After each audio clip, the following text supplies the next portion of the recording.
Is my screen visible?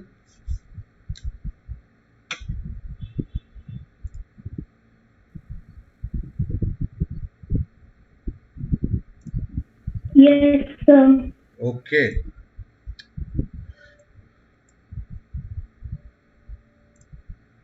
So we will be starting from the next portion. So हम लोग क्या कर रहे थे, हम लोग बेसिकली हम लोग कर रहे थे preparation of hello alkenes.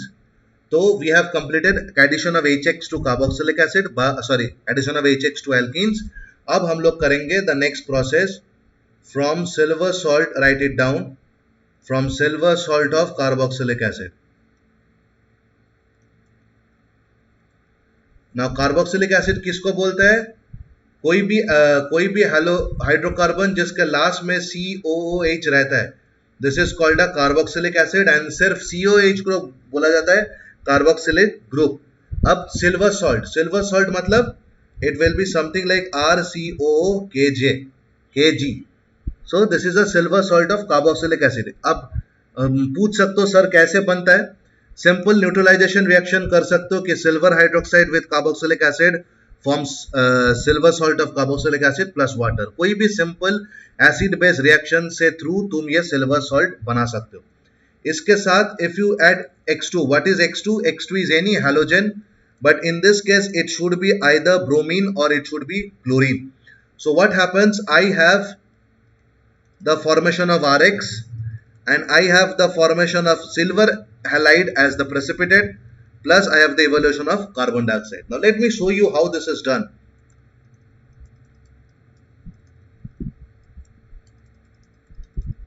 So what happens is this R and this R forms Rx, this silver and this X from silver halide. So this is this is this, and this remaining is the carbon dioxide. Clear? So this particular reaction का नाम होता है हंस-डिकर reaction. It is, ये बहुत common एक name reaction है. हम लोग का सीबीएसई में नेम रिएक्शंस बहुत आता है, शॉर्ट नोट्स आता है, फिल इन द ब्लैंक्स आता है, आइडेंटिफाई द मिसिंग लिंक आता है. मैं सारे टाइप्स ऑफ प्रॉब्लम्स कराऊंगा. फिलहाल इसका जो है इसको बोला जाता है हंस-डिकर रिएक्शन. तो हम लोग को जब भी पूछा जाएगा हंस-डिकर रिएक्शन, हम लोग क्या लिखेंगे? हम लोग लिखेंगे कि Hans-Dicker reaction is a reaction of preparing haloalkanes from silver salt of carboxylic acids. The reaction is represented as follows, and then हम लोग को ये वाला रिएक्शन लिखना होगा. ठीक है. अब इसका एक मैकेनिज्म है जो कि इंपॉर्टेंट है, तो हम लोग थोड़ा मैकेनिज्म पढ़ लेते हैं. मैकेनिज्म ऑफ हंस-डिकर रिएक्शन, बिकॉज कभी कभी आ जाता है.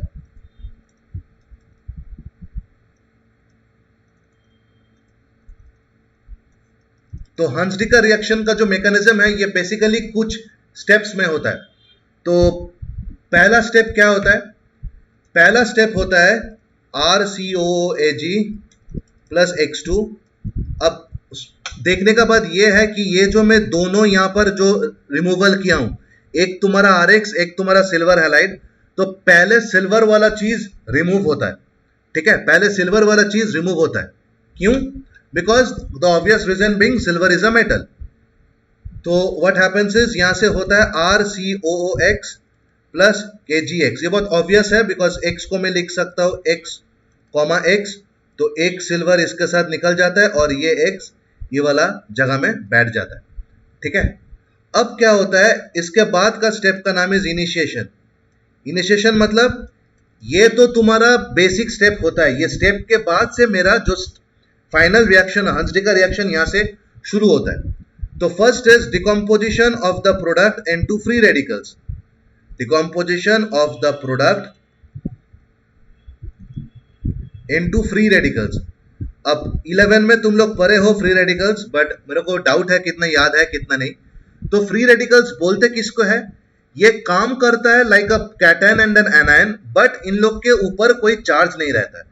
इन लोग के ऊपर क्या रहता है? इन लोग जो कोवेलेंट बॉन्ड फॉर्म करता है, कोवेलेंट बॉन्ड जब ब्रेक हो जाता है वो इक्वली ब्रेक होता है, एंड कोवेलेंट बॉन्ड का जो हिस्सा जिसका है वो एलिमेंट को अपने हिस्सा का इलेक्ट्रॉन मिल जाता है. फॉर एग्जाम्पल, मैं अगर RCOOX को ब्रेक करूं एंड मैं अगर उसको रेडिकल फॉर्म कर रहा हूं तो ये होगा RCO dot plus X dot. ये डॉट का मतलब इस ये अपना शेयर का इलेक्ट्रॉन्स है, ये यही दो इलेक्ट्रॉन के बीच बॉन्डिंग होके RCOX बना था। नेक्स्ट होता है प्रोपागेशन। प्रोपागेशन मतलब प्रोपागेशन इज मेरे को ऑलवेज इंश्योर करना है कि मेरा हेलो एल्केन तब फॉर्म होगा जब this is replaced by this, right. तब इसका और इसका एक अटैचमेंट होके मेरे को RX मिलेगा, बिकॉज यही बाकी है। सिल्वर हैलाइड तो फॉर्म हो चुका है पहले। अब propagation is you have to transfer that electron, that free radical to this. किसी को ट्रांसफर करने का प्रोसेस को हम लोग बोलते हैं प्रोपागेट, ट्रैवलिंग। तो वो कैसे होगा? It will be RCOO minus sorry dot, my mistake, is equal to R dot plus CO2। तो यहां पर भी हम लोग देख रहे हैं कि अगर एक कंपाउंड में ऑलरेडी फ्री रेडिकल का फॉर्मेशन हो गया तो फिर उसका जितना भी कोवलेंट बॉन्ड्स है वो ब्रेक करेगा, तो वे घूम फिर के फ्री रेडिकल ही फॉर्म करेगा। ठीक है, इसका बाद क्या होता है? इसके बाद मैं क्या बोला था, एक बार मेरा ये फॉर्म हो गया तो ये वापस मेरे को मेरा किसके साथ रिएक्ट करता है? ये वापस मेरा रिएक्ट करता है इसके साथ, बिकॉज यही है जो मेरा इनिशियली फॉर्म होता है। तो वो क्या होगा? वो होगा मेरा R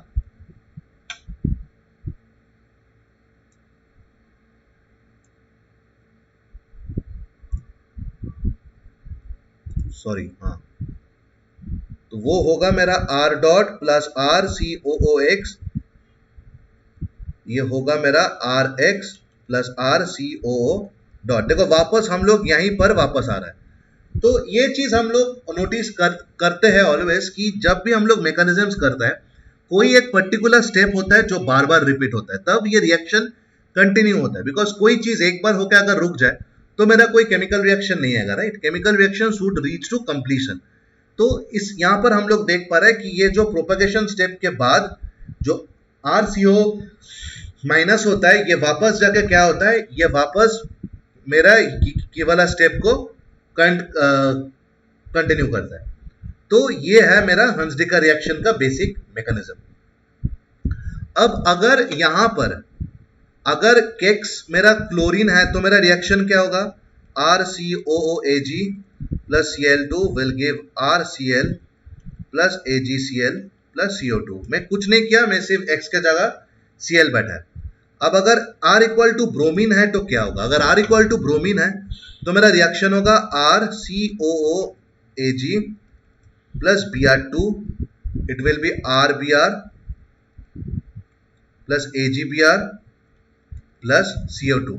अब ये एक्सपेरिमेंटली देखा जाता है कि Br2 के साथ रिएक्ट करने के बाद ये जितना अमाउंट में आता है और ये जितना अमाउंट में आता है, मान लो इसका अमाउंट फॉर्म हुआ है X, इसका इज X डैश, तो हम लोग देख सकते हैं कि X dash is much greater than X। मतलब ब्रोमीन का फॉर्मेशन, ब्रोमीन का अमाउंट बहुत ज्यादा होता है। Why is it? Why is bromine का अमाउंट ज्यादा होता है?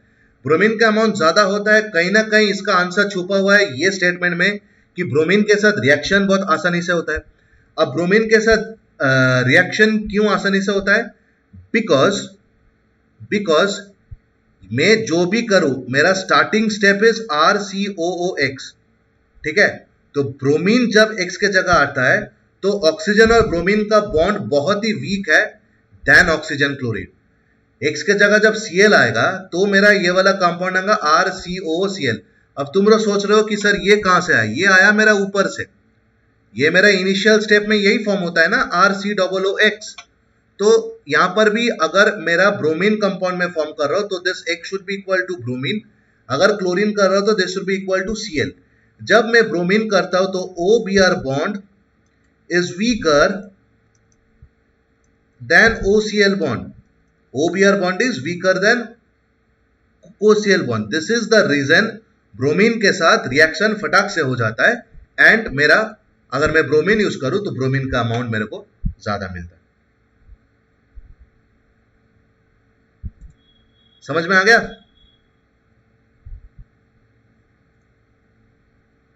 तो चैट में लिख दो।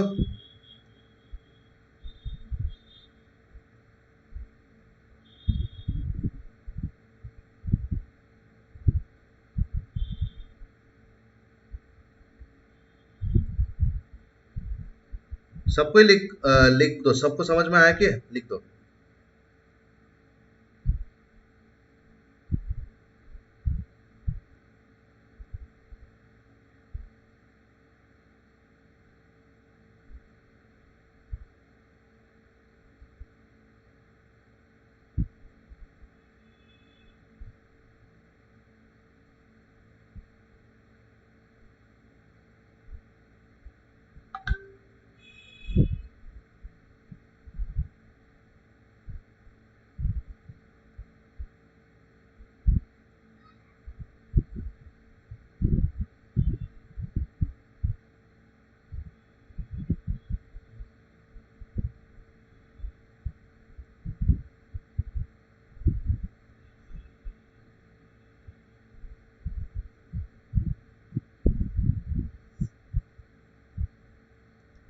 Okay. So the next topic which I have,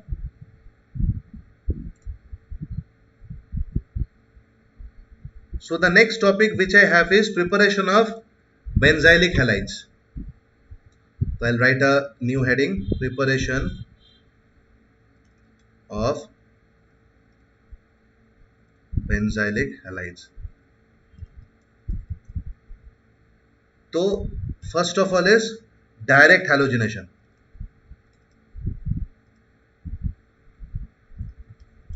इसमें क्या होता है, हम लोग सीधा हैलोजन ऐड कर देते हैं। फॉर एग्जांपल मेरे पास एक ऐसा कंपाउंड है CH2CH3, इसके साथ मैं सीधा हैलोजन लिया इन प्रेजेंस ऑफ लाइट, ये हुआ मेरा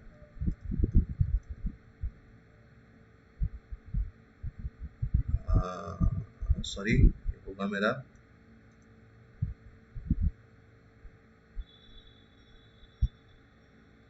CH2Cl, ठीक है। बट जब मैं इसका रेजोनेंस करूंगा तो बेसिकली रेजोनेंस स्टेबल करने के लिए क्या होता है,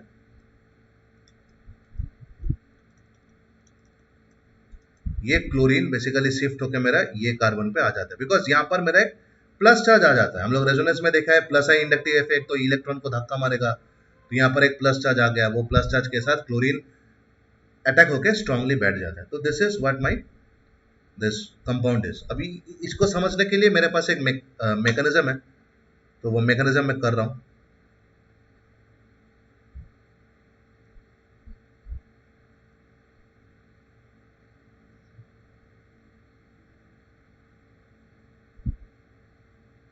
अच्छा, उसके पहले एक चीज हम लोग को नोटिस करना है कि अगर मेरे पास कोई भी बेंजीन कंपाउंड्स है, CH2Z एनीथिंग, कोई भी चीज है, एंड इसके साथ अगर मैं X2 ऐड कर रहा हूं इन प्रेजेंस ऑफ लाइट, तो ये अटैक करता है सब्स्टिट्यूएंट को। सब्स्टिट्यूएंट मतलब बेंजीन के ऊपर जो बैठा है, मतलब यहां पर अटैक करेगा। और यही चीज अगर मैं X2 in presence of FeCl3 और FeBr3 करूं, तो ये करेगा मेरा मेन सर्कल को, मतलब यहां पर ये हैलोजन ये बेंजीन कंपाउंड पे सब्स्टिट्यूट होगा। ये दो चीजें हम लोग को नोटिस करना है, ठीक है। गुड। सो वैसा और एक रिएक्शन हो सकता है, लाइक बहुत फेमस जो है CH3, इसको बोला जाता है मिथाइल बेंजीन। इसका और एक नाम है, this is also called toluene. Toluene को अगर मैं Cl2 करूं इन प्रेजेंस ऑफ लाइट, तो ये आ जाता है CH2Cl, ठीक है।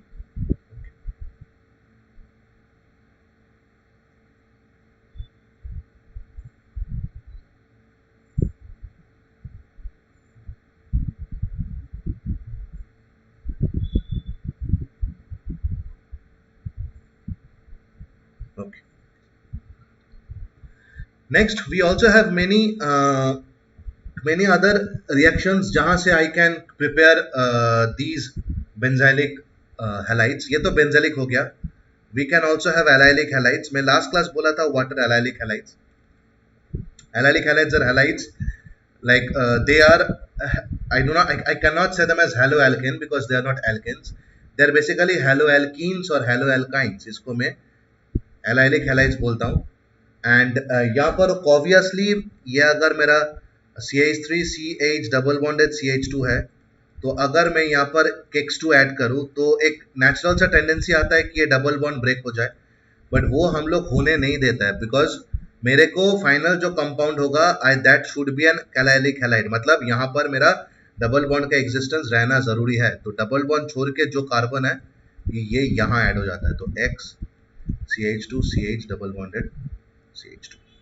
सिमिलरली अगर मेरे पास है CH3 CH double bonded CH2 plus Cl2, so this basically needs a high temperature at around 400 to 500 degrees centigrade. Then it will be CH2Cl CH double bonded Cl2. Same concept. Same concept. Next we come to the section जहां पर हम लोग polyhalide बनाते हैं, preparation of polyhalides.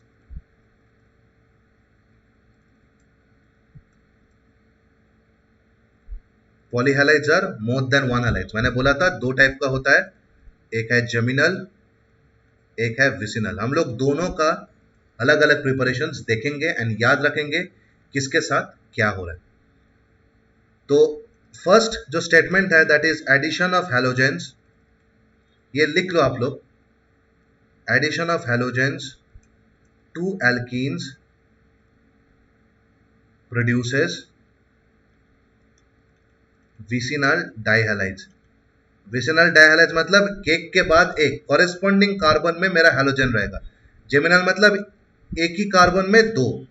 तो इसका example है CH2 double bonded CH2। अगर मैं इसको X2 से ब्रेक करूं तो it should have a reagent CCl4, because नहीं तो मैं देखा अगर मैं नॉर्मल X2 इन हाई टेम्परेचर करूं तो मेरे को ये फॉर्म होता है, बट मेरे को बेसिकली यहाँ पर डाइहैलाइड्स बनाना है, तो मेरे को डबल बॉन्ड यहाँ पर ब्रेक करना जरूरी है, बिकॉज एलाइलिक केस में, ये जो एलाइलिक केस में मैं डबल हैलाइड्स कभी नहीं फॉर्म कर पाऊंगा।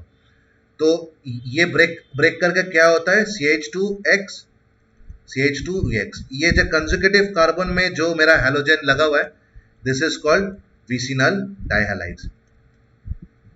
ये चीज याद रखना पड़ेगा कौन सा विसिनल डाइहैलाइड है, कौन सा जेमिनल डाइहैलाइड है। तो ये क्या मेरा डबल बॉन्ड का, अगर मेरे पास कोई ट्रिपल बॉन्ड रहे और अगर मैं इसको एक्सेस मतलब बहुत मेरे पास हैलोजन है उससे मैं रिएक्ट करूं सेम CCl4, तो क्या होगा, पहले ये ब्रेक करके क्या करेगा, ये फॉर्म किया, बट मैंने क्या बोला मेरे पास हैलोजन एक्सेस में है, तो ये वापस X2 से साथ रिएक्ट करके करेगा CH सिंगल बॉन्डेड CH ऊपर X नीचे X X नीचे X। This is called tetrahaloalkanes, these are called tetrahaloalkanes. ये भी हम लोग पॉलीहैलाइड्स के अंदर ही है बिकॉज एक से ज्यादा हैलोजन हो रहा है, तो दीज आर पॉलीहैलाइड्स।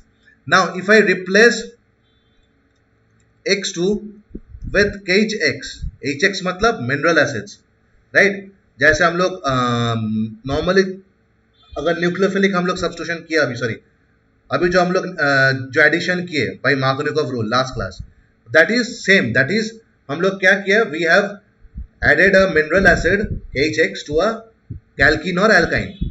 सो यहां पर हम लोग वो रिएक्शन और एक बार करेंगे। तो let us say CH triple bonded CH plus HX, तो क्या होगा, by Markovnikov rule you have CH2 double bonded CH Cl if I take X is equal to Cl, right? So this is a first step. Now if you again react the resulting compound, if you again react the resulting compound with KHCl, then what happens, you follow Markovnikov rule, this thing breaks up and अच्छा उसके पहले this meeting is going to expire, तो please आप लोग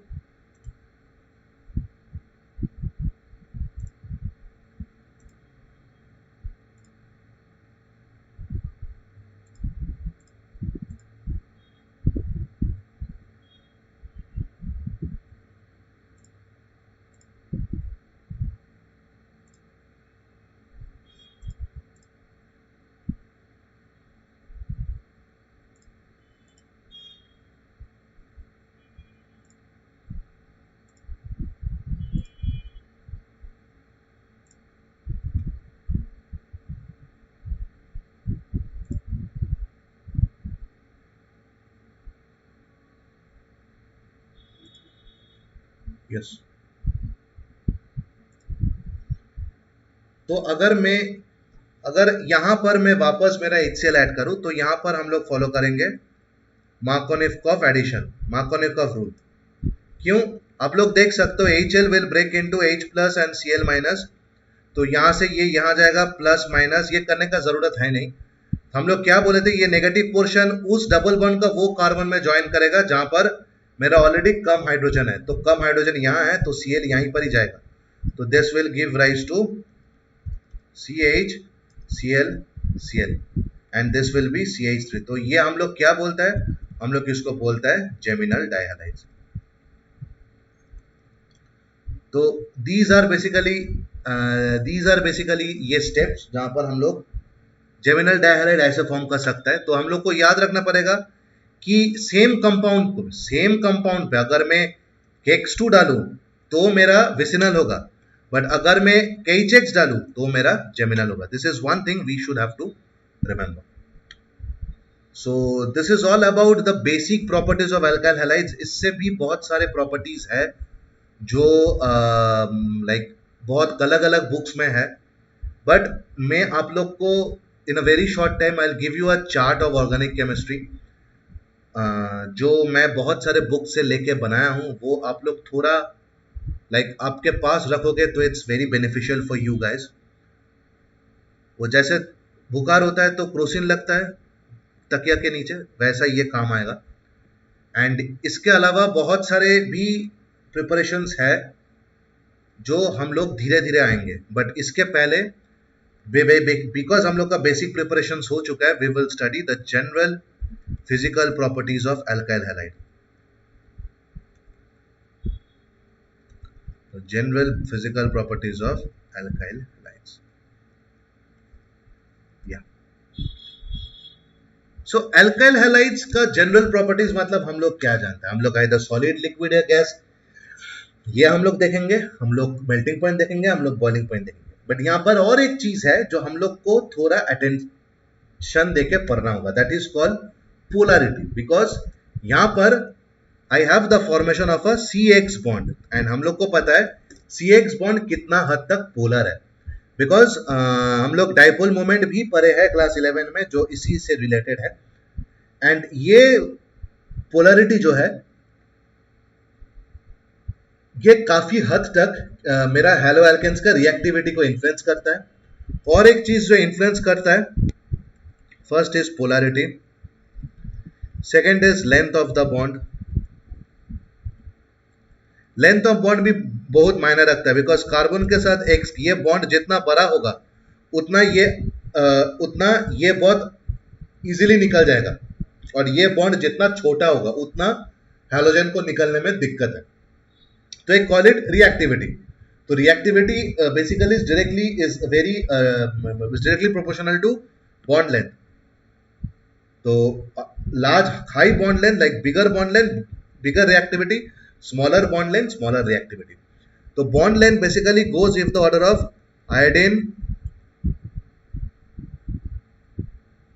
bromine, chlorine and fluorine. Why is this? Because of course iodine का size among the 4 halogen सबसे ज्यादा है, and as you know bond length is directly proportional to bond size। तो अगर atomic size व बॉन्ड साइज ज्यादा होता है तो बॉन्ड लेंथ भी ज्यादा होता है। एंड कब आता है डाइपोल मोमेंट, डाइपोल मोमेंट बा polarity, it is basically dependent on electronegativity. तो इलेक्ट्रोनेगेटिविटी का ट्रेंड कैसा होता है, इलेक्ट्रोनेगेटिविटी का ट्रेंड होता है फ्लोरीन सबसे ज्यादा इलेक्ट्रोनेगेटिव है, then chlorine, then bromine, then iodine, right? So dipole moments will be पहले F का ज्यादा, फिर क्लोरीन का, फिर ब्रोमीन का, फिर आयोडीन का। ठीक है, यहां तक कुछ डाउट है?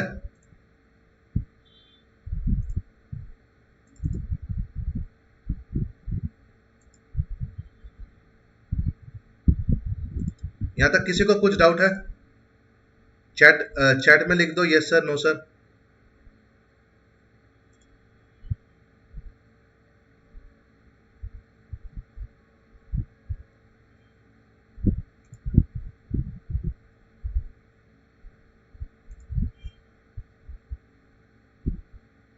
Is everything clear till now?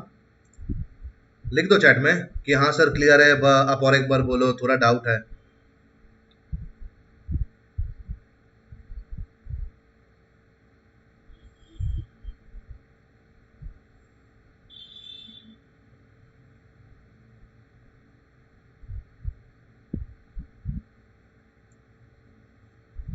Hello लिवानी, Sudeshna, कश्वरिया, हाँ और एक बार समझा दीजिए। कौन सा वाला लिवानी बोलो, मैं समझा दे रहा हूँ।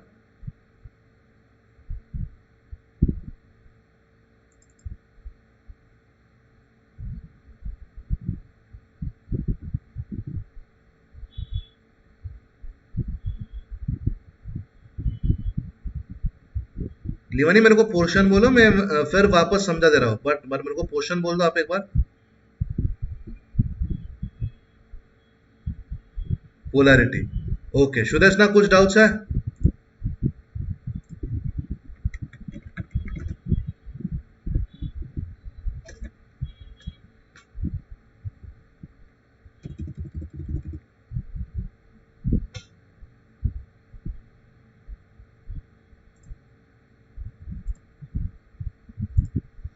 ओके, हाँ।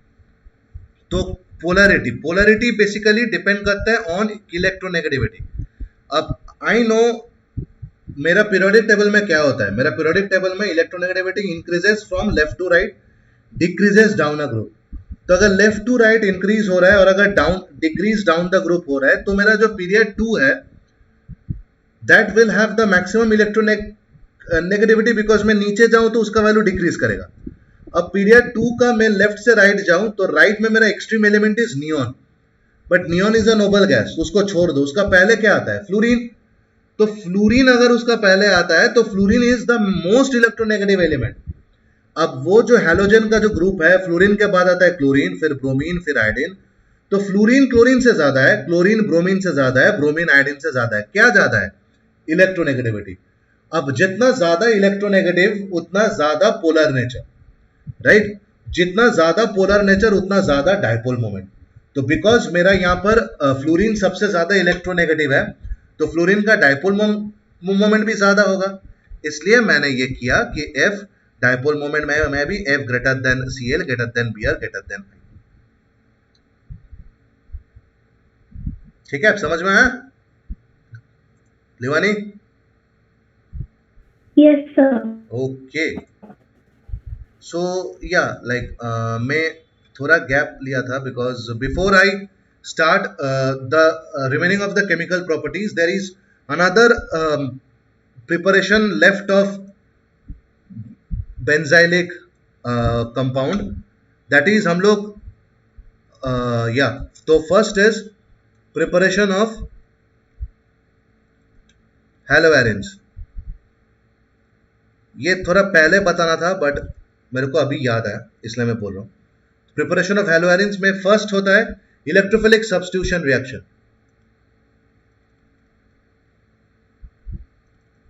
ये मैं ऑलरेडी जिक्र किया हूं बट मैं दोबारा एक बार लिख दे रहा हूं। तो ये CH3 है प्लस X2 है। अगर तुम KFeCl3 इन डार्क बोला था तो मैं क्या बोला था, अगर Fe आ गया तो वो चेन में अट्रैक्ट हो जाएगा, राइट? तो ये मेरा चेन में अट्रैक्ट हो गया। अब यू शुड ऑलवेज नोटिस कि अगर मेरे पास इलेक्ट्रोफिलिक सब्स्टिट्यूशन है इफ एंड अगर मेरा बेंजीन के ऊपर जो ग्रुप है that is a plus IA group, मैं फिर रिपीट कर रहा हूं, अगर मैं इलेक्ट्रोफिलिक सब्स्टिट्यूशन स्टडी कर रहा हूं, first point, and second point, if the group that is on top of benzene is a plus induction group. Plus induction group मतलब वो इलेक्ट्रॉन डोनेट करेगा to benzene in time of resonance. If you do not remember, मेरा YouTube channel में जाना, class 11 को मैं सिखाया था ये चीज, मेरा लिंक है, please go through it.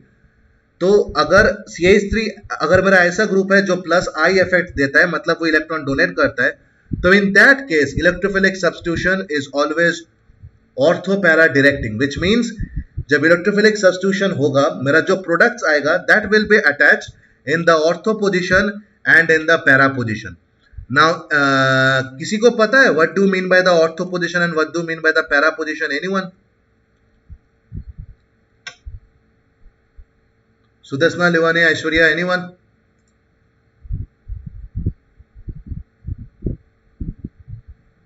Try, कोई टेंशन नहीं। ऐश्वर्या?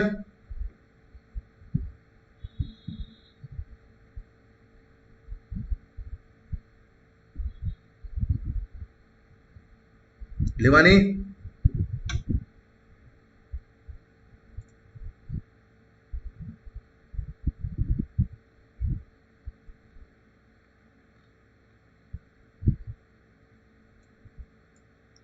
अरे यस सर, नो सर, नहीं पता सर, कुछ तो बोलो।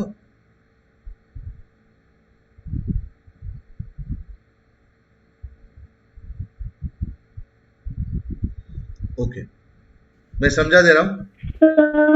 हाँ बोलो। Sir in ortho position to substance that occupy places to each other. नहीं नहीं, मेरा सवाल वो नहीं था। मेरा सवाल is what do mean bye ortho position, what do mean by Meta, what do mean bye para.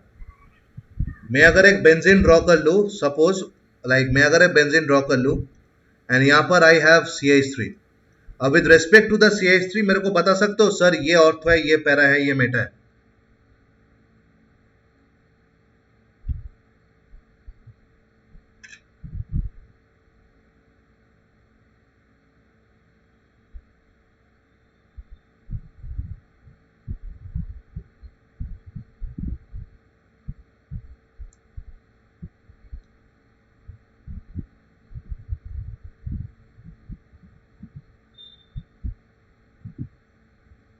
Okay, तो अगर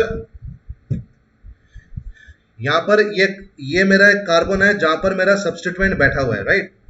तो I treat it as my first carbon. तो the extreme carbon to the right and left, ये जो positions को मेरा बोला जाता है ऑर्थो पोजीशंस। उसका जस्ट नेक्स्ट वाला पोजीशंस को बोला जाता है मेटा पोजीशंस।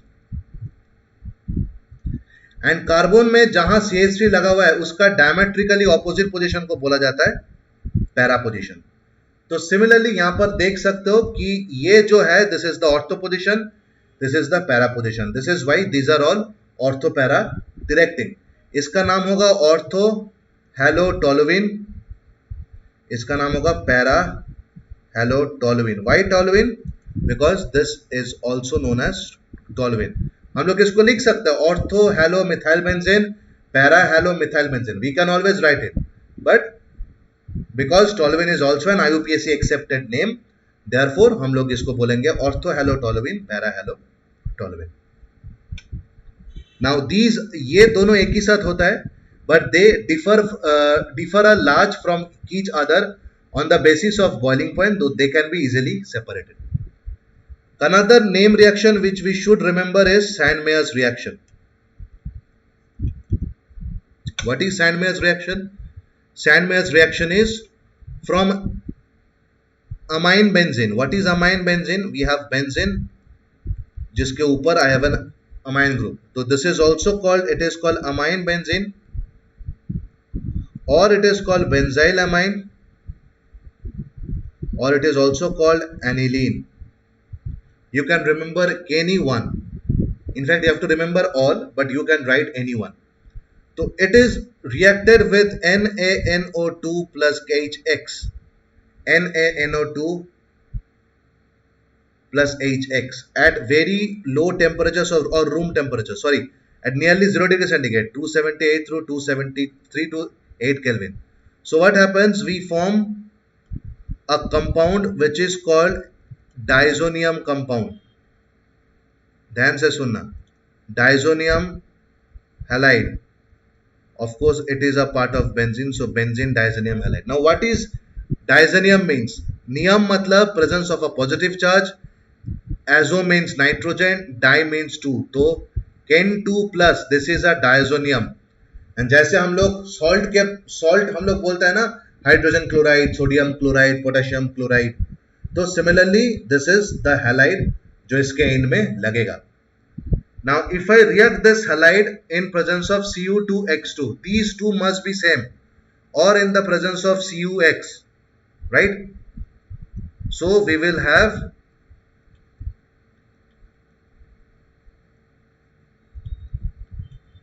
अब तुम बोलोगे सर दोनों में ही सेम प्रोडक्ट हो रहा है? हाँ जी, दोनों में ही सेम प्रोडक्ट हो रहा है। जहां पर हम लोग ये यूज करते हैं, हम लोग उसको बोलता है सैंडमेयर रिएक्शन, एंड जहां पर हम लोग ये यूज करते हैं, हम लोग उसको बोलता है गैटरमैन कॉच रिएक्शन, राइट? तो this is how I prepare halo alkanes from amine benzene और बेंजाइलामाइन और एनिलीन।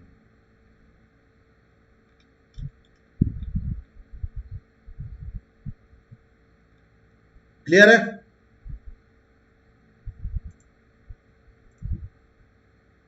एक बार यस सर लिख दो अगर क्लियर है, नो सर लिख दो अगर डाउट है।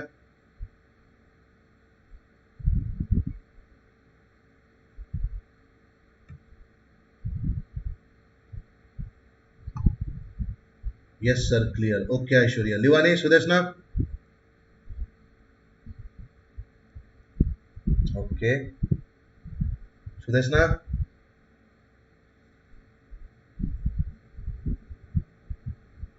okay, cool. So we'll not now directly go to something which is called chemical properties of haloalkanes. So we'll draw a line and we will give the heading chemical reactions. तो halo alkanes व hello alkenes का जो chemical reaction है, इसको मैं 3 class में divide किया हूं। तीनों क्लास का अलग अलग सिग्निफिकेंस है, तीनों क्लास का अलग अलग इंपॉर्टेंस है, एंड तीनों क्लास में अलग अलग टाइप ऑफ क्वेश्चंस आता है, राइट? एंड हम लोग तीनों जो क्लास है यहाँ पर वो डिटेल में करेंगे। तो पहला जो क्लास है उसको बोला जाता है न्यूक्लियोफिलिक सब्स्टिट्यूशन रिएक्शन। सेकेंड जो क्लास है उसको बोला जाता है एलिमिनेशन रिएक्शन। थर्ड जो क्लास है उसको बोला जाता है रिएक्शन विथ मेटल्स। बेसिकली ये 3 केमिकल रिएक्शंस होता है मेरा haloalkanes and haloarenes के लिए। तो फिलहाल हम लोग पढ़ेंगे न्यूक्लियोफिलिक सब्स्टिट्यूशन रिएक्शन। यहां से मेरा पेन का इंक चेंज। तो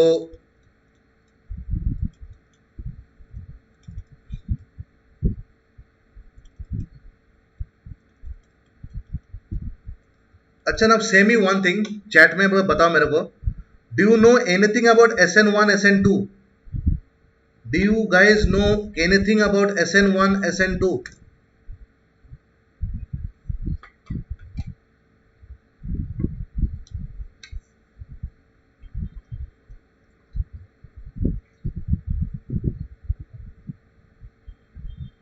लिवानी, सुदेशना, ऐश्वर्या, अगर पता है तो यस सर बोलो, नहीं पता है तो नो सर बोलो। Nothing to be afraid of, nothing to be like क्या बोलूं सर कुछ याद नहीं है, ऐसा नहीं बोलो। नहीं सर, नहीं सर, याद नहीं, इसलिए तो मैं बैठा हूं यहाँ पर फिर से पढ़ाने के लिए। नो इश्यूज, बट प्लीज बोल दो, लाइक इंटरैक्ट करो क्लास में। मैं बार बार बोलता हूँ ये एक ऐसा सब्जेक्ट है बहुत ही बोरिंग है, तो you will have to be interactive. Okay, according to Sudarshana, SN1 is a rate determining step. SN1 is a rate determining step. नहीं, कहीं पर तो तुम कंफ्यूज हो गए हो, मैं फिर से बता दे रहा हूं। लिवानी,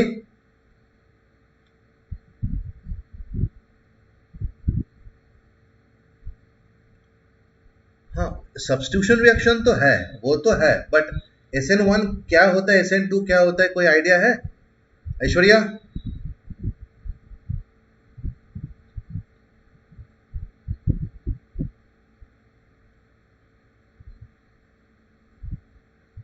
no sir, rate equal to kx into substrate. Sudarshana, तुम जो भी बोल रहे हो वो सही है, that is what we have learned in chemical kinetics, वो तो हर जगह सही है, बट ये जो नाम के ऊपर 1 है, नाम के ऊपर 2 है, इसका एक सिग्निफिकेंस है। ठीक है, सुन लो। तो आज शायद यही बोल के मैं क्लास खत्म करूंगा। तो कल तो तुम लोग का टेस्ट है, तुम लोग का नेक्स्ट क्लास संडे है, तो संडे एंड ये मंडे क्लास होगा। मेरा कल थोड़ा मेडिकल इशू हो गया था, I had a minor accident, so मैं कल क्लास नहीं कर पाया था, मैं राखी से लौट रहा था and I had a bike accident, but आज मैं फिलहाल बेटर हूँ तो मैं क्लास कर रहा हूँ. तो यप, ओके. तो first is nucleophilic substitution reaction. पहला हम लोग को जानना होगा कि न्यूक्लियोफिलिक सब्स्टिट्यूशन होता कैसे है. तो पहले मेरे पास एक हेलो एल्केन रहेगा, उसके बाद एक न्यूक्लियोफाइल आएगा, फिर वो क्या होगा, एक प्रोडक्ट आएगा एंड मेरा हैलोजन बाहर आ जाएगा, बिकॉज हैलोजन के जगह न्यूक्लियोफाइल ले लिया. वरना सब्स्टिट्यूशन क्या हुआ. तो अब मैं आता हूं SN में, पहले आता हूं SN2. SN2 का फुल फॉर्म है सब्स्टिट्यूशन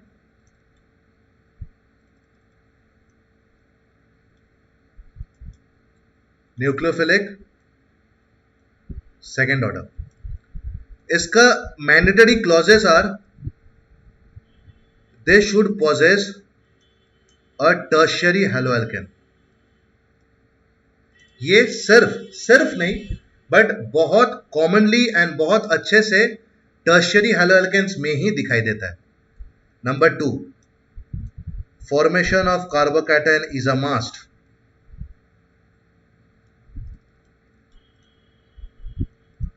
यहां पर कार्बोकैटायन फॉर्म करना बहुत ही एक मैंडेटरी स्टेप होता है. तो let us take an example. Let us take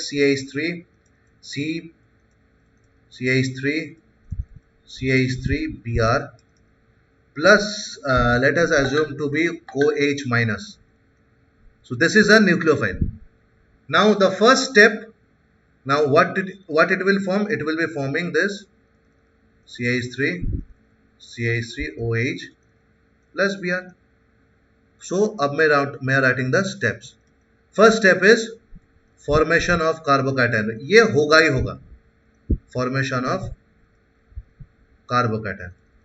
तो वो कैसे होगा, वो होगा कि मेरे पास जो टर्शियरी हैलोएल्केन्स है,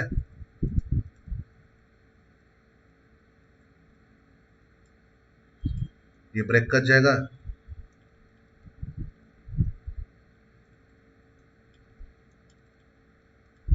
तो this is my tertiary carbocation. ये प्रोसेस बहुत ही स्लो होता है. ठीक है. नेक्स्ट क्या होता है, next is addition of nucleophile.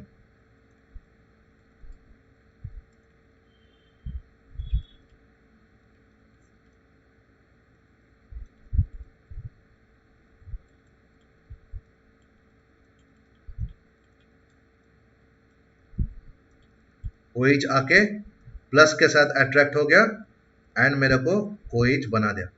तो this is a fast reaction. अब एक चीज बताओ, हम लोग तो केमिकल काइनेटिक्स पढ़े हैं, अगर मेरा ऐसा कोई रिएक्शंस है जो एक से ज्यादा स्टेप में हो रहा है, तो वहां पर रेट डिटरमिनिंग स्टेप किसको बोलते हैं, जो स्लो है या जो फास्ट है.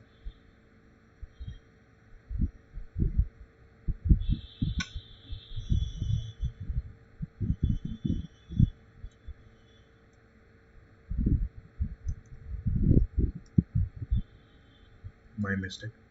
हाँ, चैट एक बार बोल दो, तुम लोग एक बार बोल दो कि अगर हम लोग तो केमिकल काइनेटिक्स पढ़े, तो जो रेट डिटरमिनिंग स्टेप होता है वो स्लो स्टेप होता है या फास्ट स्टेप होता है. सुदेशना, लिवानी, ऐश्वर्या, जल्दी. ये तुम लोग को पता है, तुम लोग करे भी हो, हम लोग प्रॉब्लम्स भी सॉल्व किया है. सुदेशना,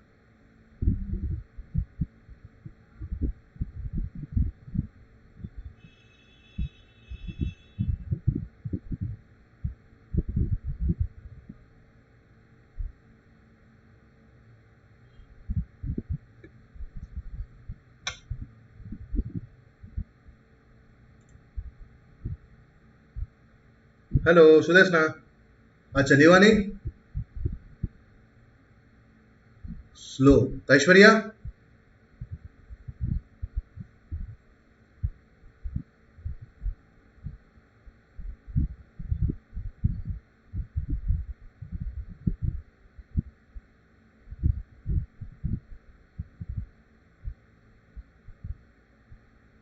ओके. तो जस्ट एज लिवानी सेड, जो रेट डिटर्मिनिंग स्टेप्स होता है that is basically the slowest step. तो यहां पर मेरा जो रेट डिटर्मिनिंग स्टेप्स है दिस इज दिस। ये जो स्लोएस्ट स्टेप है इसका ऑर्डर क्या है? इसका ऑर्डर इज 1। इसका order is 1 because of only the presence of one reactant in the reactant side. Because इसका ऑर्डर इज 1 मैं लिख सकता हूं because the order of the rate determining step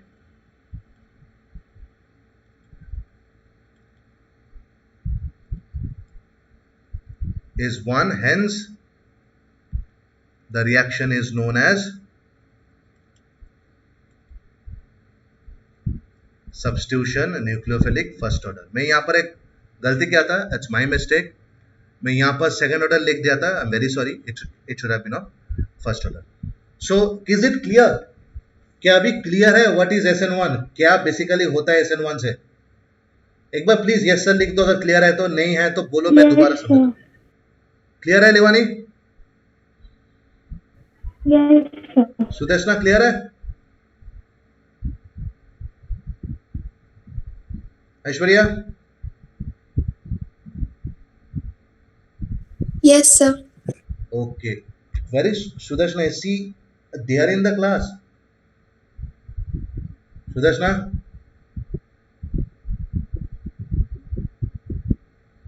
Yes, sir. या तो समझ में आ रहा है? ये क्लियर है?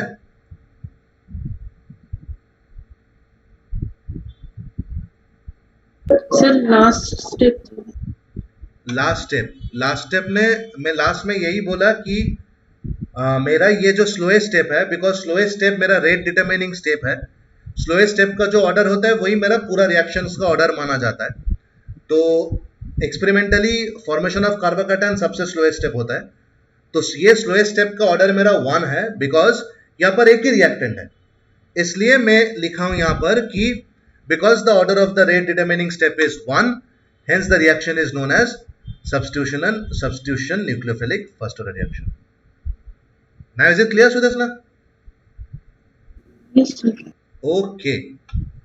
So this is this much. तुम लोग को पहला ऑर्गेनिक चैप्टर थोड़ा टाइम लगेगा बिकॉज बहुत सारे कंसेप्ट क्लास 11 में पढ़े हो, भूल गए हो।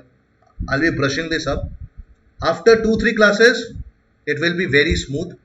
हाँ, बट इसके लिए you have to be in regular touch. सो कल तुम लोग का एग्जाम्स है, प्लीज बी प्रेजेंट। आप तीनों तो रेगुलर हो ही, बाकी लोग को प्लीज बोल देना to be present. It will be a 1 hour exam. You basically join at 6 and you leave at 7। You will be joining at 5:45। ये exam will start at 6 and will leave at 7 and the pattern of the questions will be objective as well as subjective. 60 marks 1 hour and the syllabus is first 3 chapters. Yes, Livani, the portion is first 3 chapters of book 1, solid state solutions electrochemistry. okay, sir. Okay,